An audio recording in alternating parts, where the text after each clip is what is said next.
of the verses. Yeah, you can get the transliteration of just the verses. Best thing to do. Best thing to do is to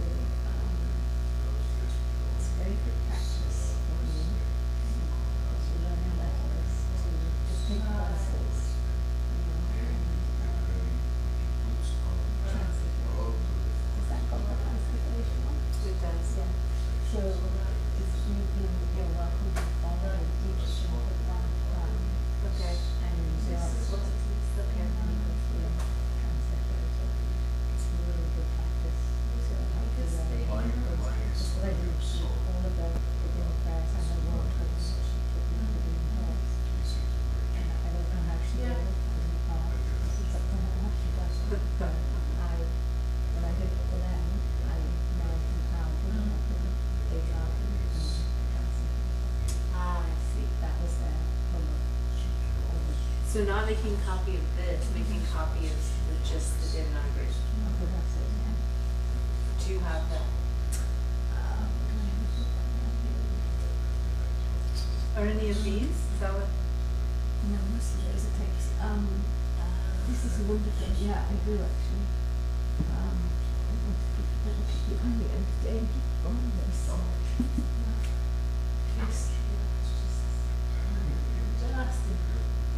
The tipping point is the Holy Spirit.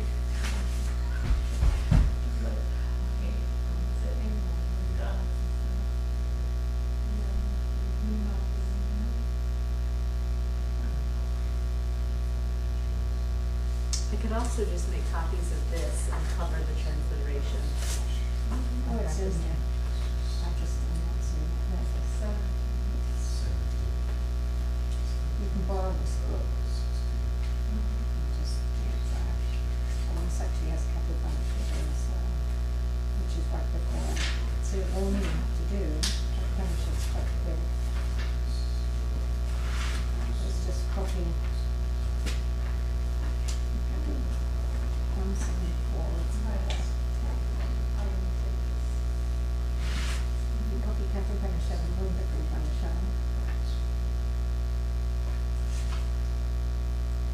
So 174 or for 195, and then there's things that look different to me, so it's the same number, so you'll learn the numbers as well. Okay. There you go. Thank you. Yeah. Okay, there's more copies of the Wonder card. Oh, is it there? So we'll have to get some. Yes. So don't take that one with you.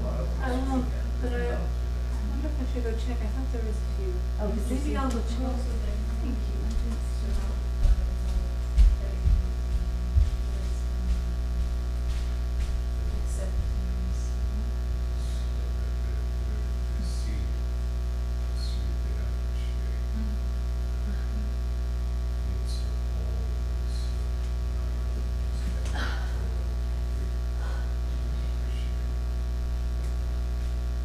That's not good.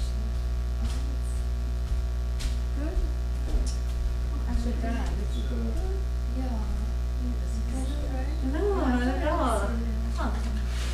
It looked like that was I can also just put this in between us at least for class.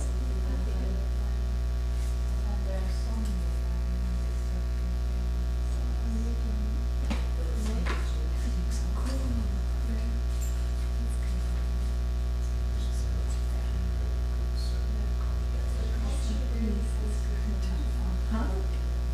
I mean, it's good when nothing exciting happens.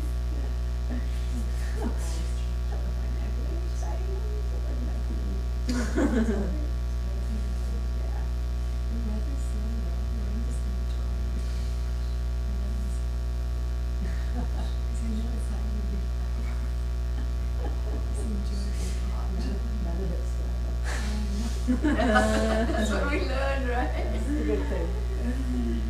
For me, I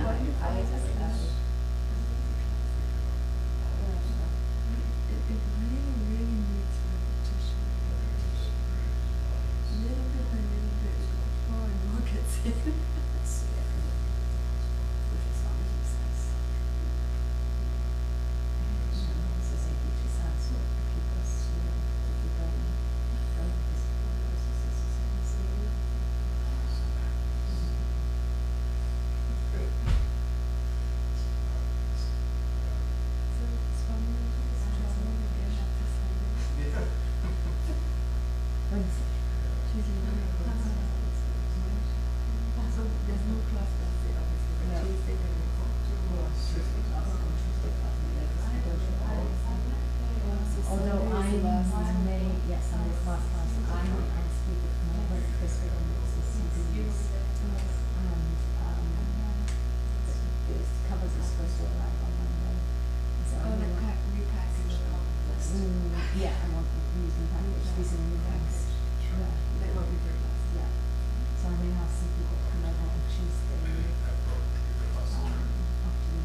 Ashbatar.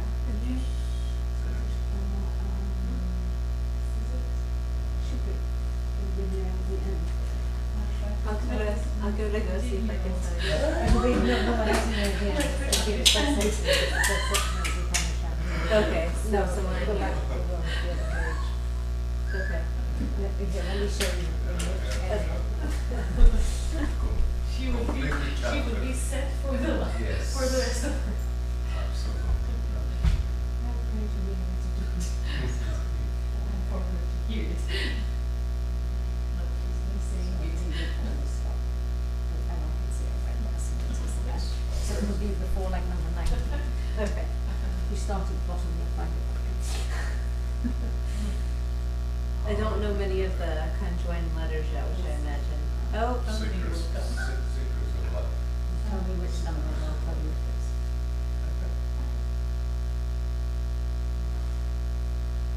The other ones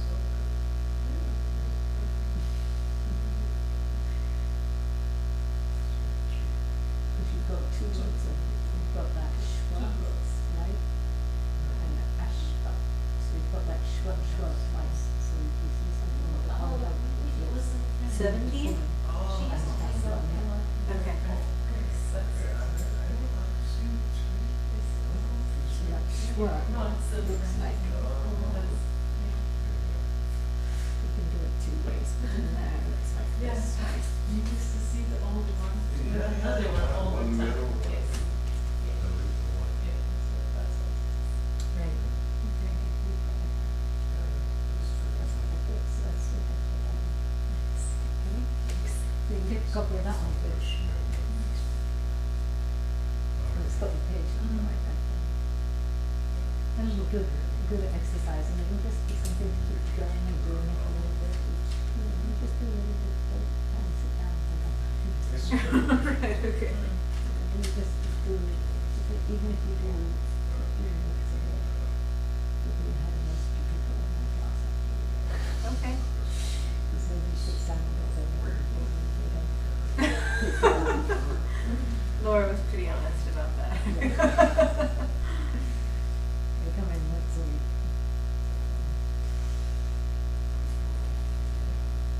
And I tried to give her a copy of that, my place, and she's like, these people just couldn't. It seems like she really likes the chants. Or works with the chants. Yeah. Now, what is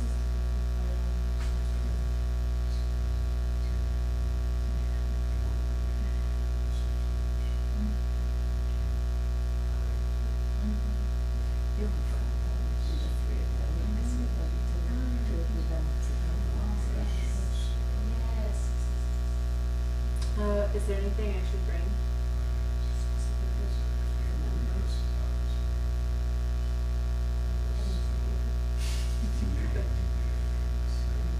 Some of them, no, I'll tell her that I take some extra money to the office so we can have it. He's taking us to the deli to take the flight. So we can get you in the door.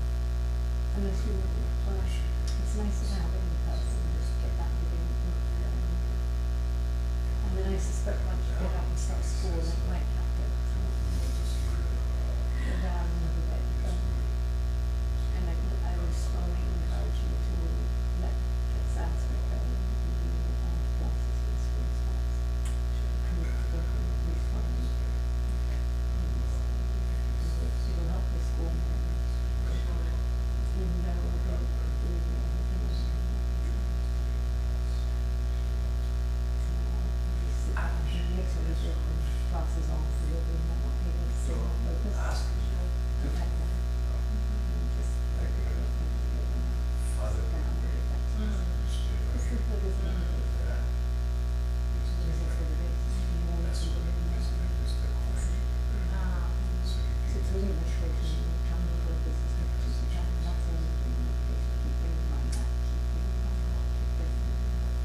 Sure. I said, okay. After this, you give me some time.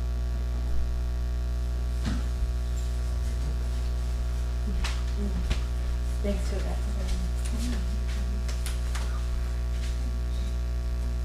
Yes.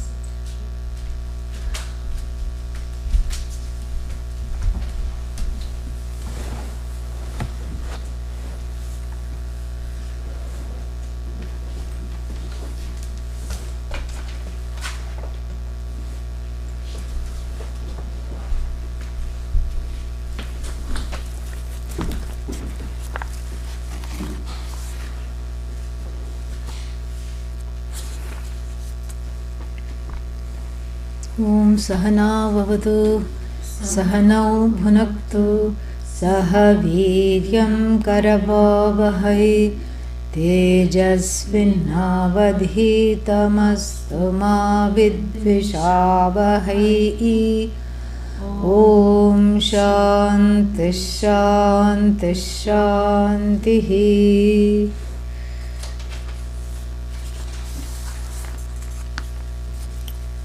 So, yeah, I will answer that question after the class. Yeah. And if I don't, remind me. I'll do that. Yeah. So, now we've seen that it is called Antaratma because it is in between the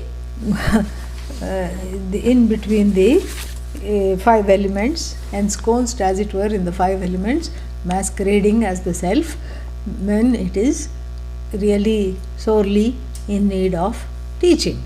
So that is what is the definition of Antaratma, because we are talking, this is a teaching text, so it is assumed that one is in the process of knowing rather than already knows. That is what Adi Shankara is assuming. And so the last one is summing up the purport of this whole section. In fact, this whole Mundaka, I would say this is the second Mundaka, first part. Now we are going to the second Mundaka, second part. But so it is going to, sum up the whole section, and it has kind of a summing up activity from the beginning. It's going to sum up everything that happened right from the beginning. What happened at the beginning of this text? Huh? No, what happened at the beginning of this text? The student. Yeah, which student? What's his name? Shaun. Shaunaka, very good. Who did he go to? Angiras. And what did he ask? Teach me what? Knowing which? What? Everything is as well known. This is what it is, knowing which everything is as well known, because it is everything. And so, from that spirit, the concluding stanza, mantra is Purusha evedam Vishvam Karma tapo Brahma Paramritam Etadyo Veda Nihitam Guhayam Saha Avidya Granthim Vikirati Iha Somya. Yeah, so Angiras is feeling very affectionate towards his student and is addressing him as Somya. Somya means dear one. And in certain other places it also means the shining one, the good looking one. Yeah, why would the teacher call the student good looking? Because for the teacher everything looks good. Yeah, that's the only reason. Yeah. And also it has the effect of boosting the student's morale, because the one who identifies as a student is not feeling very good inside, and so is not confident. It's just like, when am I going to study this and what not? And so some little encouragement. So the teacher is encouraging that even if you did not understand anything that I have said so far, you are still loved. That is what the assurance is, Even if you forgot everything so far, no problem, you are still okay. You are fine, And so this is so, hey Somya, oh dear one, what is that? Purusha eva idam vishvam. Abba, after this whole section of what all came out, horses came, what else? Mountains came, ocean came, rivers came, earth came, oshadhis came, taste buds came, tastes came, and then out of this Purusha, out of this Purusha, out of this Purusha, out of this Purusha, fifth case. Now suddenly the fifth case, the coming and the goings have all stopped. Stop sign, big stop sign. And what does it say? All this is Purusha only. It hasn't come out of the Purusha. What are you talking about coming? What coming? What going? Because if it comes, it will go, that's what the whole thing is. So better it not come in the first place. It's cleaner for all of us. So there is nothing that has come from the Purusha? Question mark? Yes. There is nothing that has come from the Purusha. But, what about all these things? I am surrounded by all these things. Yeah, just like you are surrounded by the musculature, the bones, the flesh, the blood, and all this was talked about. All the 5 elements, subtle and gross. We surround this, body, and as it were, surround this Bhagavan who is stifled, so to speak, in this, oh my God, oh me God, Bhagavan will say, you not say oh my God, oh what's happening? No, because that internal freedom is there. And so who is stifled? The I notion, which is not identifying with this Bhagavan, which is identifying with the body, mind, sense complex, is what feels stifled.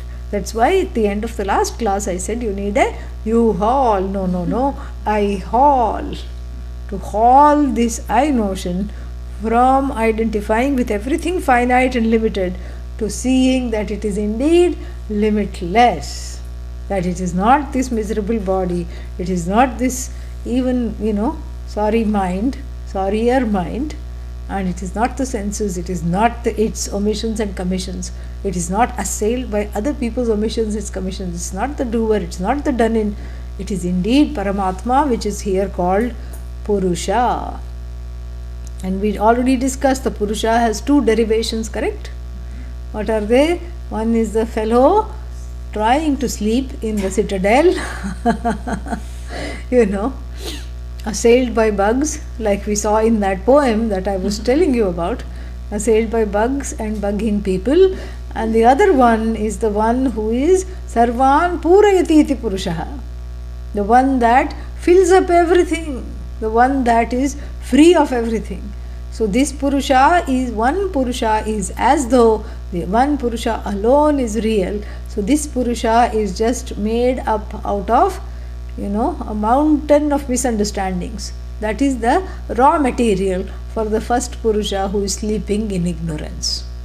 Correct? Yeah, or trying to sleep with some noise cancelling headphones to, tune out the din of samsara. So this is the first Purusha. This is just a morphing, a kind of a mutant. Really, that's a good word. A mutant. Mutant means, some kind of a wrong growth has taken place, like a tumor. The first Purusha is a tumor, where the cells have multiplied wrongly and is causing problems to the organism. Yeah. So it needs to be cut out and excised and, shown that this tumor is an imposter. It doesn't even really exist. And so therefore what exists is all one alone, this one Purusha that you are. So Purusham, what does it say? Purusham eva idam vishvam. So all this that is here, pervaded by the Purusha, all this that is here is pervaded by the, first you say has come out of the Purusha, then you say pervaded by the Purusha, then you say okay, forget it, all this that is here is the Purusha. Got it? Yeah. So, and then what is this Vishwam, This Vishwam is described as karma, tapaha. So this Vishwam consists of all my actions, mundane actions by the word karma, and religious actions by the word tapaha, tapas. But tapas is Spanish appetizers. How can it be a religious action? Well, in Sanskrit it means austerities like meditation, standing on one leg, taking bath in Ganga, freezing Ganga. This is what is called austerities, and people do that for spiritual growth and purification. Purification to qualify for this knowledge. Anything that one does, from yoga, therapy, everything here is called tapas here. Tapas, any kind of a disciplined activity to help the mind calm down, to be able to sit in class and imbibe the teachings. So, and then karma here means all the other karmas that one does, whether they are mundane or whether they are, artha kama pursuits, whatever they are. So, the day-to-day karmas and the pursuits for, gaining security and pleasure, whatever one does is called karma. So, Vishwam comprises these two components, karma, and so Vishwam comprises action. So, the word Vishwam means that in which all activities are taking place. What is that? The world, the universe. In other words, the waking universe. Because when the people are sleeping, there is no activities taking place, correct? Yeah, you can say other than snoring. But so, other than snoring is really not an action, because action is defined as that which is voluntary, where the free will is involved.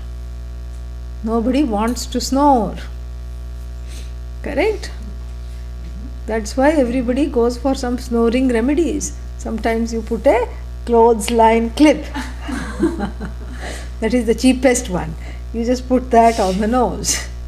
We want to put some cotton on either side so that in the morning you can still breathe. And so things like that, they have all these contraptions. And then there is one more big contraption, because there is this snoring is happening because of some a dangerous condition called apnea, and so you go to bed with a mask on, oxygen mask on. So like that, all these snoring remedies are there because nobody really wants to snore.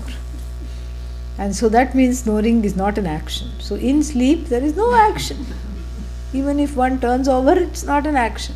Even if one sleepwalks and goes out of the house and roams the streets, it is not considered an action. That's why one person got away with murder, literally. One person went and injured somebody fatally and left and claimed to have no memory of it. And it was sleepwalking. So sleep is a time of no free will involved. So therefore sleep is not called Vishwam. Here the waking world, full of karma and tapas, filled with spiritual and non-secular, so to speak, actions. And why are they focusing on spiritual and secular actions? Why are we interested in action? Why do we want to do anything? Yeah, but why you want? Bhogaya karma, to get results. Because without results, what is the use? Nobody does karma for the sake of karma. Even the karma yogi is secretly hoping for some good results. Oh boy, I really wish all these years of karma yoga will pay off. Not to be discussed in public, but it will be paid off, right? So, nobody does karma for the sake of karma. So, bhogaya karma. So, for the sake of bhoga, you do yoga, correct? Yeah, that's what it is. So, karma yoga is also for the sake of some kind of satisfaction you're getting. And every action is anticipating a result. Even before you do it, you have already built the castles in the air. Oh, if I do this, then I'll do that, and I'll get that, and I'll do that, and I'll go here, and I'll go there, and then I'll become famous. Then I'll Google myself. This is what. So this is how the mind goes. So it's all for the results of actions, the actions are performed. Nobody wishes to perform actions. In fact, it's a chore. It's boring. Who wants to stand on one leg?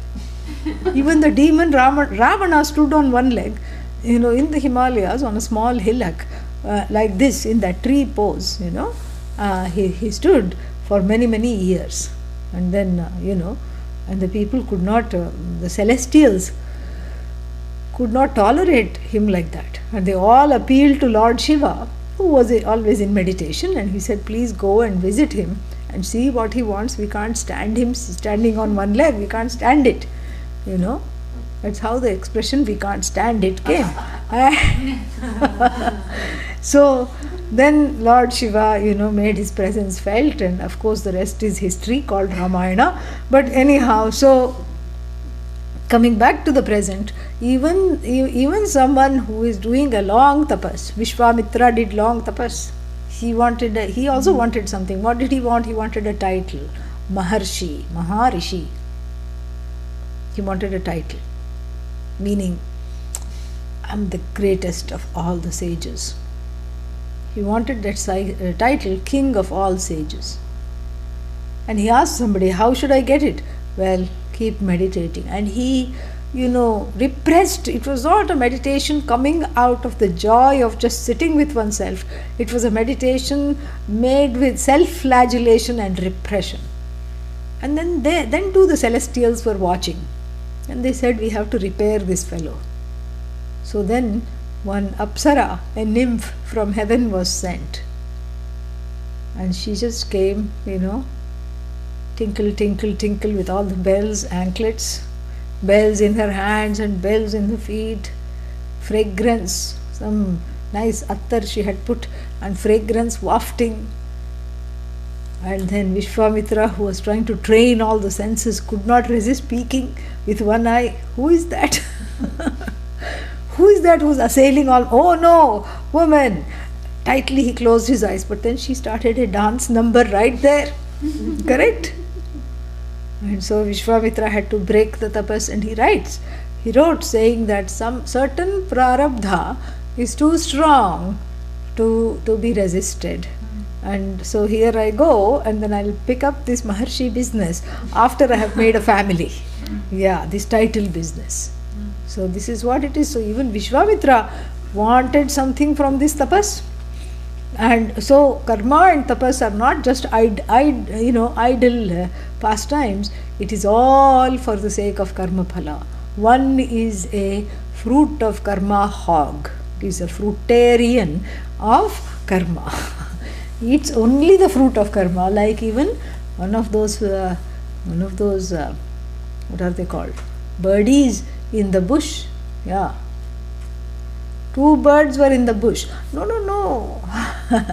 2 birds were in the bush. How is that possible? Because one is in the hand. No. This is a different story. There is 2 birds in the bush. And these 2 birds, one of them is what? One of them is just watching. The other one is a berry-holic. Keeps going after the berries, after the berries, after the berries. The berries are karma phala. Yeah. Becomes intoxicated because most of the berries are fermented, and it becomes intoxicated by the karma phala, and then is not able to walk in a straight line in samsara, falls, keels over to the side, and then a lot of prayers, lot of karma, punya from last life has to rescue it. This is what the whole thing is, because the actions are always not pure, because they come from all these ideas, and the pressure of the desires make the action vitiated with wrong methods used to perform the actions, and the wrong methods yield to give way to wrong results. So this is what the whole problem is, and this being the problem, that's why karma and tapaha, both religious actions furthering my own spiritual growth, and mundane actions which bring me down all the time and create more karma phala, this whole mess is called Vishwam. And what is this Vishwam? Don't call it a mess, it is Purusha. Yeah. It is Purusha. Oh, but didn't it come out of the Purusha? No, Baba, it is Purusha alone. It did not come out of the Purusha. But then earlier it was all said, it came out of the Purusha. Purvatra asiddham. To quote Panini again, one of the sutras in the 8th chapter says, whatever all the rules that have been talked about are no longer in play for the next thing that I'm about to say. Yeah, all the rules are gone. But how can you make them go like that? Well, because they were never there in the first place. So the 5th case, 1st case, 2nd case, 3rd case, basket case, none of it was there. It's all an apparition. It's all an apparent reality that we have made up for the sake of Vyavahara. What is Vyavahara? Transactional, practical, empirical, purposes.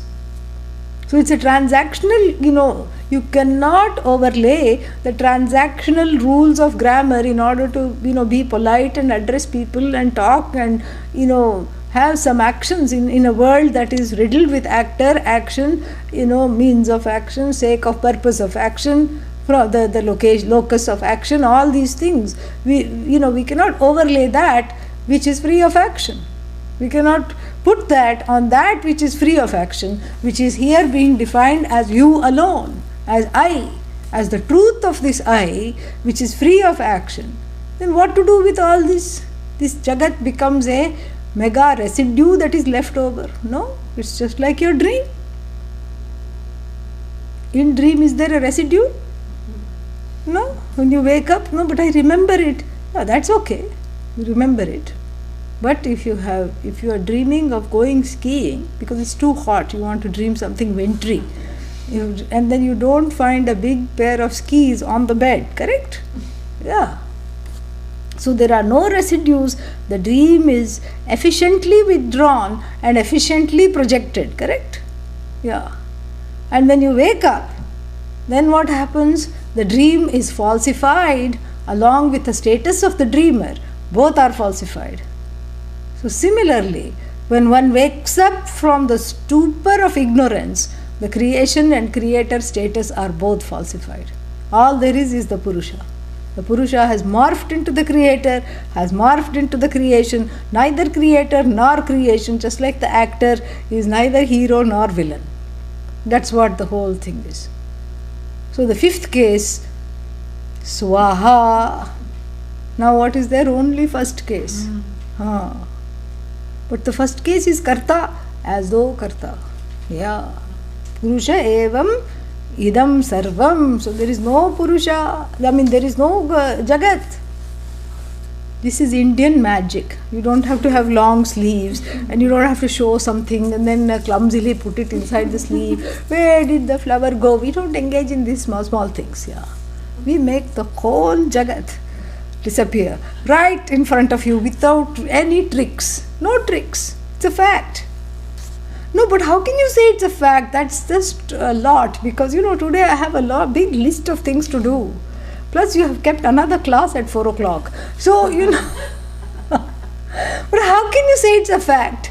Because I have this big list of things to do. I have a list, this list, that list, and then at the end of all lists is the bucket list. So all the lists are there, Well, that's why we enlist you into the class, so that you can see that all these lists are as, as meaningless as the Jagat, as the pressure of the Jagat that made you make those lists in the first place. The pressure of your own Ragadveshas confronting the Jagat. So there is no Jagat, so there is no person confronting the Jagat. No, but really, how can you make the Jagat disappear? It's not right. It doesn't feel right, because soon after this I'm going to make lunch and have lunch. So then, if there is no Jagat, then why will I feel hungry? People ask this. And then people say, if there is no Jagat, then why do I need the knowledge? Same thing. Well, what feels hungry and the food that is being put into that which feels hungry are of the same order of non-reality. Non-reality, as though reality. This is illustrated by a beautiful story, very nice story.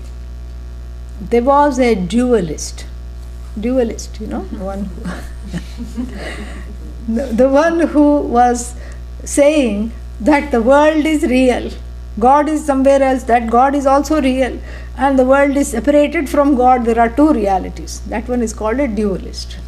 And then there was an Advaitin, the one who is in Advaita, Advaitin Vedantin, correct? Yeah. So there was the dualist, there was the Vedantin, and both belonged to a king's court, correct? And then they were all, both of them were at each other's throats all the time because they don't really get along philosophically. And for the king, in those days, there was no reality TV. This was reality TV. Yeah. He enjoyed them, and that's why they were in the court to entertain the king. This is what they did when there was no TV. You just put an Advaitin and Advaitin in one room, and you sit back, relax, and watch what happens. So this is what the king was doing. And then one day they go for a hunt, and then what happens? Then they are enjoying a picnic, and let us say it was before the hunt, because after the hunt we don't want to think about what they ate on the picnic. And then so they were sitting by the trees in a wooded area and enjoying some things that the palace had packed for them. And then suddenly what happened? Suddenly there is a rustling sound in the bushes,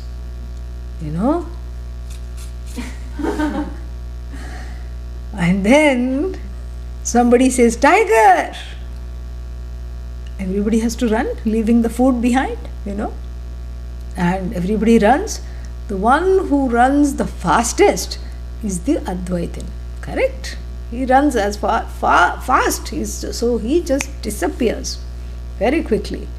The one who says all this is one runs, And then they are all in safety. They are huffing and panting because they are saying, "Oh, thank God, I was saved, thank God," each one is thanking. And then the king, says, "Oh, that was very close," because the tiger sounded very real, and he's probably eating eating our past, which is its repast, and it is just there eating. Thank God we were not the food. And then immediately, even as people are just recovering from this traumatic incident, the dualist and the non-dualist get into a big fight. The dualist accuses the non-dualist of saying, of running, and he says, Look, Maharaj, look, Your Majesty, this is the one who says all is one, one is all. All the time he's just spouting Vedanta, like nobody's business. He's keeping on waxing eloquent.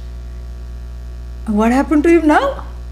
When the tiger's arrival was heralded, he should have saved you, but instead he ran as far as his legs and dhoti would carry him.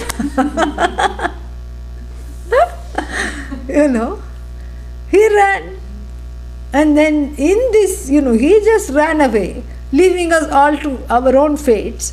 And this just shows that he is not walking the talk. He may be saying something, but that means Advaita, non-duality, is nullified, but because he keeps saying, what Jagat? What Jagat? Where is the Jagat? All is one, one is all. But you see, he was the one who ran the quickest, the fastest. And the king is very convinced. The king says, you better have a good explanation for this. Otherwise, off with your head. The kings in those days were senseless fellows. And, the Vedantin did not perspire. He did not, he was not in the least bothered. He said, the king accused him. The king said, if tiger is mithya, why did you run away? Mithya means, dependent on Purusha. Non-separate from the Purusha, but the Purusha is separate from all of that. That's the word mithya. Mithya is not an object, it's the understanding of the reality. And then, if the tiger is mithya, oh learned sage, then supposedly learned sage, Why did you run? He did not even blink an eyelid. He said, yes, Maharaj, I ran. Tiger is mithya. You still say tiger is mithya? Yes. But who said running is not mithya? Running is also as mithya as the tiger. I was as though running away from the as though tiger that as though attacked us in our as though picnic by the as though wooded forest where we were as though enjoying. And so the king, of course, spared his life. And then, that is how the story is to illustrate that we cannot mix the levels. Yeah. The whole idea is to know that this level is as though. And the more clarity one has about the as though nature of this level, the more one can enjoy it. Really. That's all it is. Atma Kridah, Atma Ratihi, Atma Ramah. 3 words we will encounter in the Mundaka Upanishad later. At that time I am going to ask you, do you remember I had said this there? So, Atma Ratihi means the one who is in love with the self. Which self? Purusha. The one who is filled with self-love. And that kind of a self-love means love for everything. Love for the whole universe because it's non-separate from Purusha. Atmaratihi, Atma Ramah means the one who is relaxed and reveling in the self, in everything as the self. Atma Kridah, the one who plays in the self. And what is the self? The whole Jagat is nothing but the self. So the one who is non-separate from everything, this is what is, these are the 3 words by which the Jnani is recognized. Atmaratihi, Atma Ramah, Atma Kridah. The one for whom everything is a Leela, the one who plays. So that means they don't take the Jagat seriously. Oh no, they take the Jagat seriously. They act, they do things, whatever is needing to be done. But there is no lament. They play. Even though you are playing football, it's a game, but still you can't just get upset and you can't lift the ball and say, I'm going to take it home because I'm not winning. You can't do that. Even though you know it's a game, you have to go through the rules and play. That's the fun. Because you don't know whether you're going to win or lose. Anything can happen. From the standpoint of the body-mind-sense complex, you don't know you're calling all the shots. You certainly don't appear to call all the shots. But still, with this knowledge, even though you don't call all the shots, there are so many hidden variables. There are so many traps, so to speak. You just enjoy the trap. Then it's not a trap. Yeah. That's all it is. So, this whole conversion, the Jagat, exists only between my temples. That's where the Jagat is located. But what about it out there? Let's not go to that whole saying again. What is that saying? If the tree falls in a secluded, solitary forest, will it make a sound? This is what it is. My question is it a sound if it is not cognized? Can you call it a sound? Who is the one who says this is silence, this is sound? Who is that? I am the one who is the cognizer of both sound and silence. And if I am the cognizer of sound and silence, that means that my nature is neither silent nor sound. And so if I am the cognizer of the sound, without my presence, can whatever that is made, whatever that is caused by the falling of the tree, can that be called sound? No. It can't be called sound because I am not present. I am the cognizer of the sound. And where is the sound cognized? Here. And then ear. First here and then ear. So I maintain that the Jagat is just existing, whatever exists in between the temples.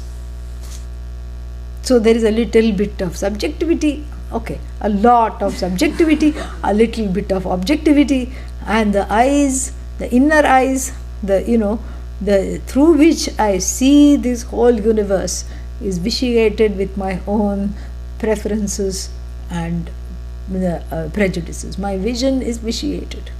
So what I see, I always feel is coming to get me. That's why. Because I am vitiated by my own subjective vision. What this teaching does is remove the subjectivity. So all that is there is benign. But not the tiger? Well, that is I said, tiger is benign in its own place. Yes, you can stand there and say, okay, come eat me. No problem. But here, the choice was there to run and save oneself, and so that choice was made. Save the body, mind, sense complex. So the choice was made. This is at the level of action. At the level of action, you don't go courting disaster. Why? All this daredevilry, why? People go all this, what is that, like a spider. You go this bungee jumping, Last life the person was a spider. Same activity. And that diving, and then some, one fellow set himself on fire and went surfing. Why?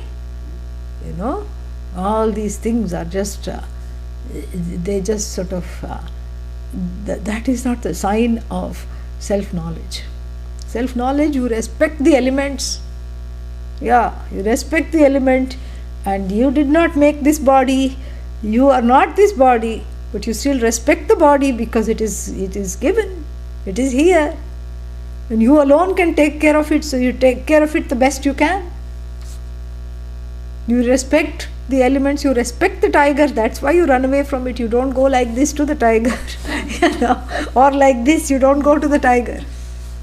You respect that, you respect the dangers involved, because you are able to see this world objectively. And this is the fruit, this is the only fruit, this is the fruit of knowledge that one has to be desirous of gaining. This is the only thing. That's why this Purusha is you. This Purusha is everything, means are you included in everything or not? Absolutely. If you say, I'm not, please, I'm not included in everything, please make an appointment with me after class. Everything includes me, has to include my body, my sense, my I notion, my complex, body-mind complex, it has to include. So Purusha is everything means I am nothing but the Purusha. And including the whole Jagat, this world of action, reaction, response, results of action, etc. is nothing but the Purusha alone. And then what? This is nothing, finally, who is this Purusha? Revealed as Brahman. It is nothing but Brahman. What is this? Param cha, Amritam cha. It is the ultimate, and it is immortal, free of death, free of all problems, free of pain, free of sorrow. Who? I? Yes. You alone. You are this Brahman, knowing which there is no more sorrow, no more finitude. And then that is said in so many words in the next sentence. Etad yaha Veda, the one who knows this in this manner, Vijanati Veda, Nihitam Guhayam, ensconced in the same aforementioned temples. That's why this is called temple, because it's the temple for Bhagavan. Even in English, imagine that. Yeah. This is where you see, this is the fun part. The same place where the Jagat lives and thrives. Where does the Jagat live? I just told you. Right here, correct? In the same place, the truth of the Jagat also lives and thrives. One is finite, the other is infinite. And the so-called mingling of the infinite and the finite gives rise to problems, because the so-called mingling happens because of my own ignorance. I want the finite, but I don't know where it is, and so I look for the infinite in finite things infinitely. This is my problem. Seeking the finite, seeking the infinite in finite things infinitely. forever and ever and ever. But I wanted the forever. No, but I have now become the quester. I have been, I'm the seeker of the finite. And if I am the seeker of the finite, I become an infinite seeker. Instead, I should be the seeker of the infinite. Then my quest is finite. Because the infinite being myself, it is revealed, it is communicable, it is assimilable. So that's the problem. The same temple that houses Bhagavan also houses this Jagat. Jagataha upalabdhisthanam, Jagataha adhishtanasya upalabdhisthanameva. So the same place where the Jagat is cognized, the adhisthana of the Jagat is also cognized in the same place. And that is called Guha. What is Guha? Cave. Oh, sad, dark, damp, full of bats of doubt and despair that I keep trying to bat away. That's why it's called bat. Full of the stalactites and stalagmites of fears and tears, all atrophied. See this, that thing that comes down is like an atrophied tear, a frozen need, a frozen pain. This is what it is. The cave has all these things. That's why it is called Guha. Plus the underbrush, the growth is so much, all these creepy crawlies are coming out. And then somewhere there is Bhagavan sitting bright, self-luminous, resplendent, but hiding under this bushel of wrong ideas, all kinds of problems, raga, dvesha, pride, prejudice, fear, kama, krodha, lobha, moha, all negative emotions, greed, anger, avarice, everything. So the Bhagavan is as though hidden from my own view, even though it's right there. And so therefore we need a light. But Bhagavan is all light, but that's what use is it, because my ignorance has as though covered up this light. So I need the light of Shastra coming via the teacher, via the teaching, to dismiss this ignorance. To dismiss it as mithya. The ignorance is mithya. Jagat is mithya. Mithya means a dependent reality. It is non-separate from the Purusha. Jagat is Purusha, Purusha is not the Jagat. Just like actor, villain, hero, just remember that. And then, in the face of this, I am free. Yo Veda Nihitam Guhayam. What happens? This freedom is described beautifully. Saha, that's why you have to break it there, otherwise you will say Vidya Granthi. It is Avidya Granthihi Vikirati. Vikirati means disperses. For such a person, or by this action of submitting to this teaching and gaining this knowledge, the person, what does the person do?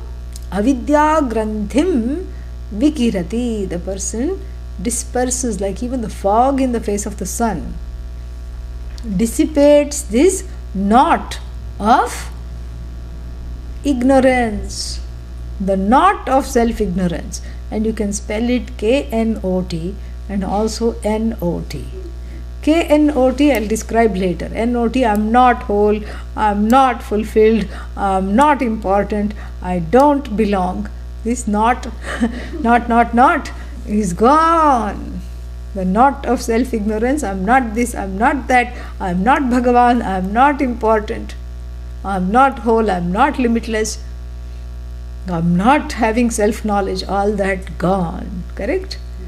And then K-N-O-T, it is, it's all very interesting, because you see, this is from this, from this verse only. The scouts, Boy Scouts, Girl Scouts must have got this thing. In one of their tests, they have these knots. They make the knots, and then 2 strings are there. If you pull one of them, it resolves very easily. Like even that simple knot that you make, slip knot. Slip knot. It comes from Lord Yama. The minion of death. He makes the slip knot, and carries the souls away. That is what the belief is. So you make a simple slip knot with a string, and then one of them you yank at one of them, it resolves very easily. The whole thing comes apart. But the wrong one you yank at, what happens? It tightens. It totally tightens. So too this knot of self-ignorance is resolved by the correct yanking, which is self-knowledge.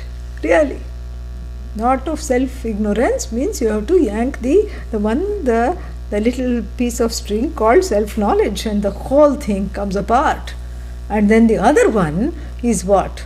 Is taking the Jagat to be real, completely, chasing after the finite and trying to make myself something that I am not, trying to not make myself something that I am. All these things, this whole mess starts to reproduce, and I find that I am in a bigger soup. First I thought I was in the frying pan of samsara, That's bad, yes, that's bad, but at least there were other things frying next to me. Like you never put one thing to fry, you put 4 or 5 things, like French fries, pakodas, whatever it is. And along with me, someone else is also frying. Oh, good. Misery loves company. So you feel, at least that other person is also there, I'm not alone. Correct? But then from the frying pan of samsara, I am now in the fire of samsara. Many degrees higher, and feeling very targeted and feeling very, just stifled in samsara. This is what the whole thing is.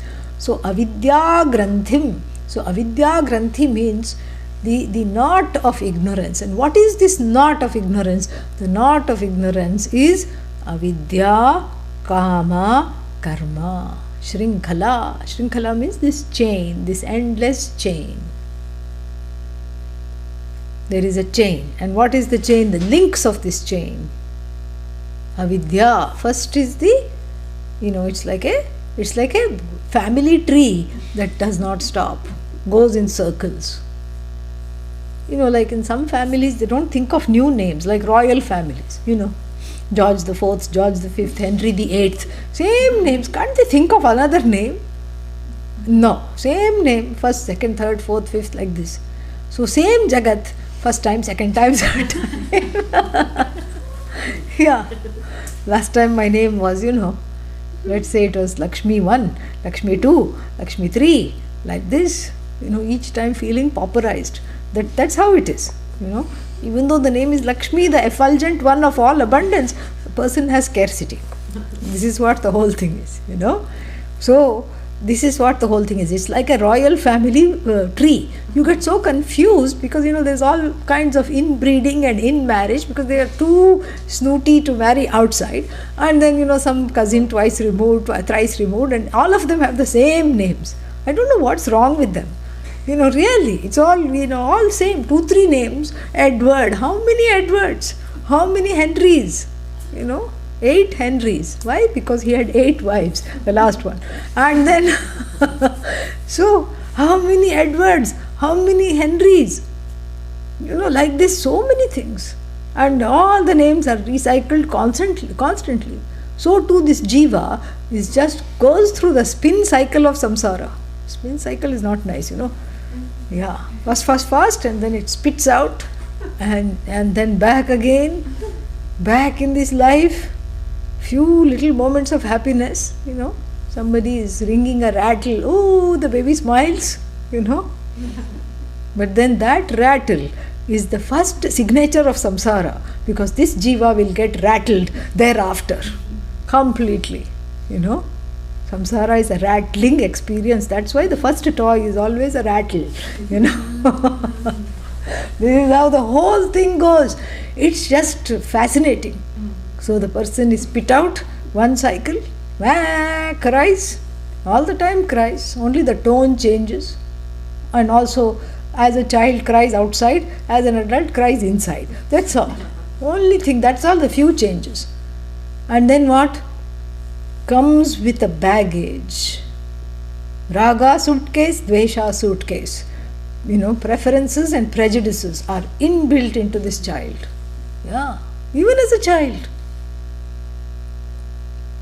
You just offer it something you don't like, it will frown, it will make a face. All of 8 months old, it makes a face. I don't like this, I like this, it's already there. How come it has it? I never taught it. No, that's because it brought it. It has brought these 2 suitcases of, prejudice and preferences, and then, tries to, each jiva, each living being, tries to lead its life to maximize comfort and minimize pain. Nothing wrong, but the problem is it cannot be always done.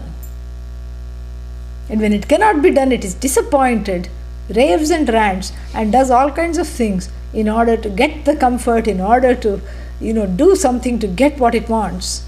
And in so doing, it violates the laws of dharma and then accumulates karma. What kind of karma? Wrong kind of karma, bad karma, which has bad effects. What is the bad effect? Janma, mrityu, jara, vyadhi. Yeah. Janma, birth. Oh, birth is a bad effect? Yes. Then why do I celebrate it? Well, you tell me. Why should I answer all the questions? You tell me.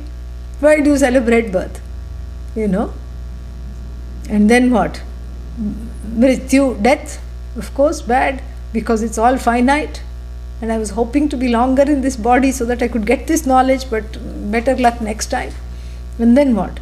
In between this bread, pieces of bread called birth and death, all these other vikaras, modifications, are the jam in between the 2 breads, birth and death. This is called samsara sandwich. This is all it is. Whole thing can be summarized. In between birth and death, what comes? Anger, fear, disease, old age, all kinds of modifications, all kinds of implants, from head to toe, one is full of implants.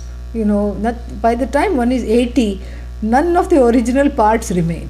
Teeth are not your teeth, implant. And then what else?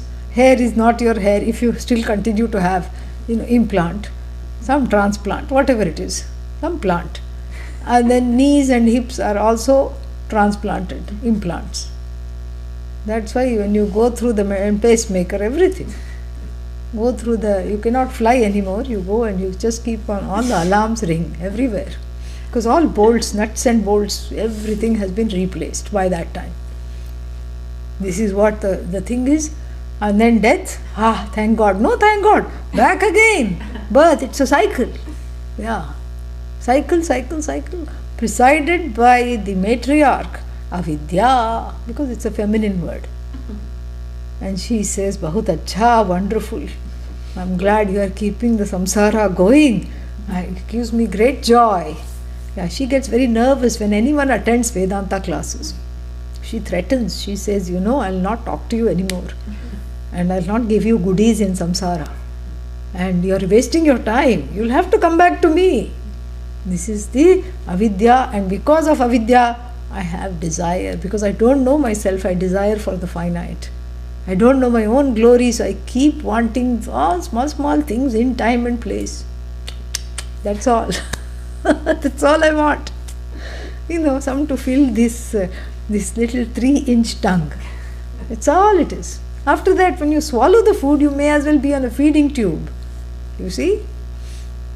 And then what? Then, because of avidya, I have wrong desires. Desires for the finite infinitely, thinking they are infinite. This is the avidya, this is the ignorance. And then because of that, what happens? I have karma, I have all kinds of actions. And actions have results of actions, don't they? Yes, they do. And the results of action are twofold, punya and papa. Both of them give way to rebirth. Oh, even punya is rebirth? Yes. It's like being born in a golden cage. This little parrot, canary, in a golden cage. And then the outside of the cage studded with gems and jewels. It's got a silver water bowl and a golden food bowl. And a little golden anklets on its feet.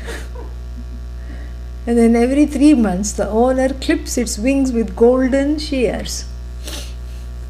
What's the use? It's the punya. Too much punya, that's what happens. Sometimes when there is too much punya also, it causes rebirth. Oh, so should I start doing wrong things so that so that I don't have too much good karma? No. Why? Because especially if you are coming to class, you need all the good karma you can get, because Mother Avidya is trying her best to not make you attend the classes on a constant, regular basis. Because there is too much durita, purva punya, purva papa that is coming and overwhelming the person and threatening to derail the person from the pursuit. So therefore you need as much punya as you can. But I'm just telling, technically speaking, even the punya makes you, be born in a rich family, but without the recourse to this knowledge. What's the use? One more birth gone. Even among dogs, cats and other domestic or wild animals, there is punya and papa. Even there is a certain gradation. When I was small, I've told this before, we would always go and running into the street, on Sunday afternoons, because on that day, the richest person in town, they had this car, and the two big, mad huskies, Alsatian dogs, were taken for a ride in the car. People don't have cars. People, barely have cars in India. And so the dogs have qualified because of their good karma to ride in the car. And they would all bark at all the children assembled there. And we would go just to see them bark. It was that convertible car. So but thankfully they were chained, otherwise they would have lunged out of the car. But since we knew they were chained, we could just stand there and enjoy them barking. So this is what the whole thing was. So even dogs and cats have their punya. And, so this punya and papa is, bad, because it keeps keeping me in this spin. So this whole cycle, avidya, kama, karma phala, and punarjanma. So self-ignorance, desire, and then action, result of action, rebirth. This is the cycle. This is what is called the wrong. When you pull the wrong end of the knot by chasing the finite, it goes and freezes, and one is caught in this. So therefore, this is how the person frees oneself of avidya, and in so doing, one is, totally at peace with oneself. No more struggle, no more fears, no more tears. Bhashya for this will be done on Saturday, August the 22nd. Any questions? We'll say the closing prayer, open it up for questions. Om Purnamadav Purnamidam Purnat Purnamudachyate Purnasya Purnamadagya Purnamevavashishyate. Om Shanti Shanti Shanti. Harihi Om Shri Gurubhyo Namaha. Harihi Om. Yeah, your question is answered. Correct. Too many words, kevalam, no more is needed. Yeah, too many words means what? Are you still there or did you go away? Yeah, you are still there. Too many words means what?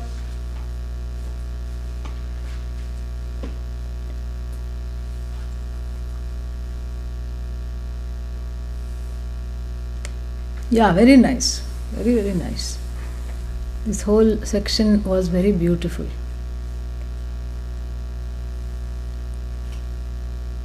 Yeah, you need less, not more. Less is more. That's the message of Vedanta. Less is more. Any other questions? So, if there isn't a mantra, if there isn't a mantra, or if there is a mantra? Is there a mantra? Is there a mantra? That through proper maintenance, Yes. slow down the prarabdha karma. Yes, why not? There is mantra. You pray. You say Namaste Astu Bhagavan every day. And you say Trayambakam Yajamahe every day, 21 times. Om Trambakam Yajamahe Sugandhim Pushtivardhanam Urvarukamiva Bandhanan Mrityor Mukshi Yamamritaat Namaste Astu Bhagavan Vishveshwaraya Mahadevaya Trayambakaya Tripurantakaya Trikalagni Kalaya Kalagni Rudraya Neela Kanthaya Mrityunjayaya Sarveshwaraya Sadashivaya Shriman Mahadevaya Namaha. And you say Trayambakam Yajamahe, you can say it 108 times. Yeah, and this you say 11 times. Very good. Any other questions? Okay, plum time.